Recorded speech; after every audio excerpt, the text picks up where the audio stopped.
Hi everyone, I'm previewing the week ahead in markets. It's the first full week after the US election, so I'm giving my post-election outlook for the US dollar. I will also run down this week's economic calendar, which includes a rate decision in New Zealand and US inflation data. GKFX Cambodia presents the week ahead. There of course was a lot of political tension on election day, but in case you missed it, there was some comic relief to be found from people posting their own version of the electoral map. Here are some of the funnier versions I saw. Now, I know you're not supposed to explain the joke, but the underlying funny things about these is how the whole system of dividing up the country into these blocks of voters worth different numbers of seats is just confusing and doesn't seem to work very well. So if you enjoyed some of those memes, please click the like button. It really helps us spread the word about these videos. So moving swiftly on to the economic calendar. It's a slow start on Monday, but on Tuesday we begin in China with consumer and producer price inflation for October.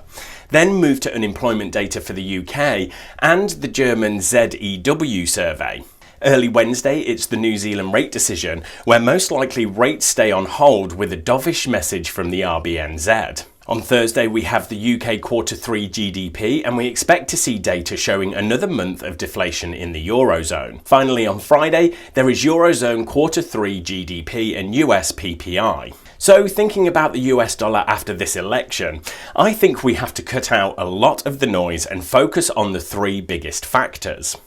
The biggest mover of the dollar short term, in my view, is what will happen with US fiscal stimulus. We're looking at a divided Congress between Democrats and Republicans either way, so who president is doesn't matter quite so much. A really huge government spending package is out the window, without the blue wave of Democrats running all of government.